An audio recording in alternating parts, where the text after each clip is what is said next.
I'm so fucking sick. So this week we're going to talk about non-binary representation on media, and I'm going to talk about anime because I'm East Asian and I'm a fucking stereotype. There are quite a lot of gender ambience character in the whole anime piece. As a subculture itself, anime is pretty androgyny itself, and my personal style and personality is got influenced by those, especially in the 90s anime, which have a bunch of androgynous male character with long flowy hair and stuff, and that's pretty much how I always wanted to be when I was a kid.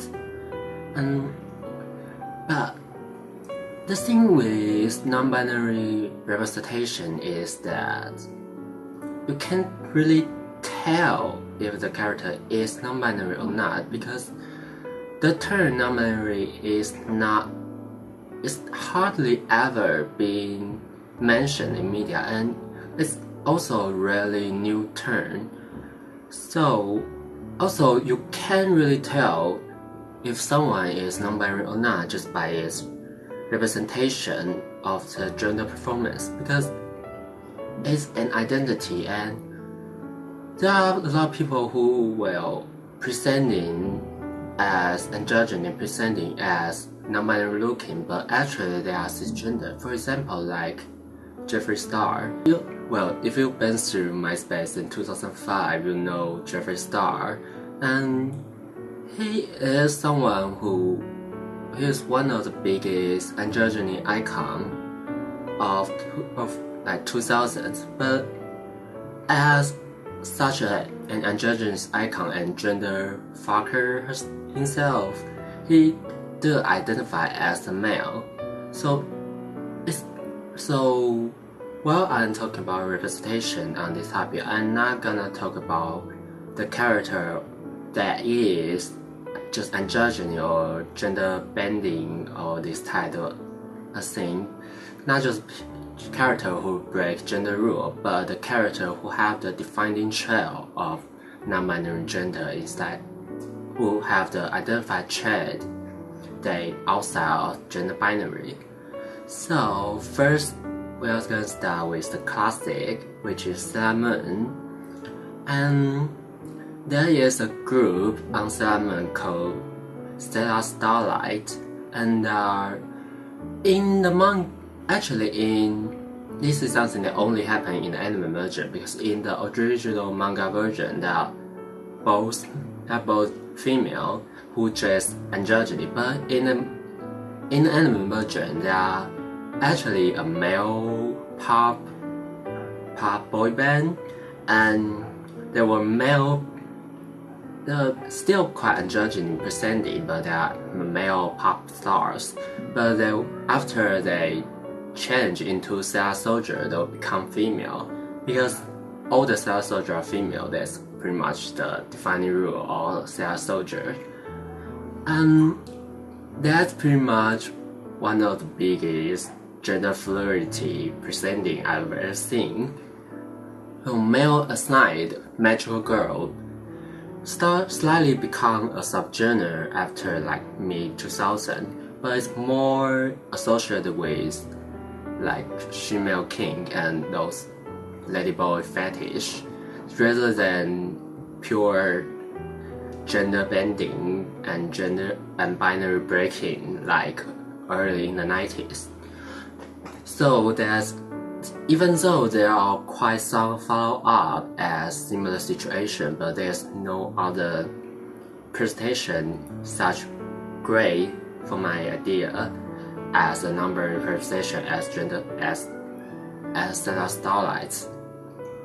And the next one, I'm still stuck in the 90s because I'm fucking 90s kids. So it's called character Sakura, which is extremely great work for the whole LGBT presenting. It's like one of the earliest work I've ever seen presenting a whole bunch of queer character, and nobody make a fucking deal out of it. People are just like, I think that's how a great representation should be. It's just so nature, because as a queer, we are not different than cis heterosexual people at all, and that's how this work present all the queer character. They are just naturally queer, and they are just like everybody else and live their life like everybody else, and so extremely lovable. So there's a character called Ruby as Ruby Moon in like the second chapter of the story. She is genderless but prefer using female presentation and goes by female pronouns and female name because it's cute. So in our world, that's pretty much me. And then I go to move to mid 2000. There's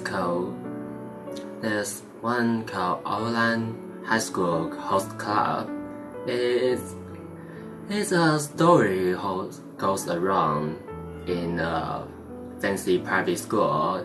Here's a bunch of rich kids have nothing to do but hold down a male host club and treating all the girls to the club like princess. And our lead character as Haruhi, well, they is female assigned, but as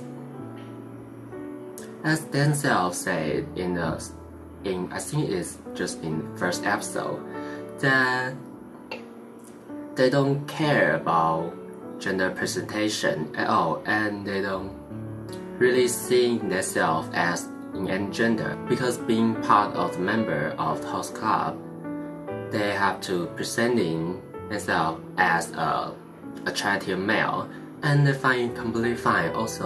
They also find it extremely well received and quite enjoyable to have female affair with. So another great genderqueer and outside of norm romantic attraction presentation, and they're also raised by a trans woman, so that's a big plus. Yeah, there are still a lot of other characters I can think of in my mind, but because of the reason I said before, I'm only going to talk about those characters who have those stick out characteristics that stay screens non-binary, not just people who are androgyny and outside of gender rules. So those three characters are like the main list, the top one of my list. So check them out, and if you have other character or you want to talk about 90s and early 2000s anime, just leave a comment below, and see you next week. I might be late next week as well, but yeah, and goodbye.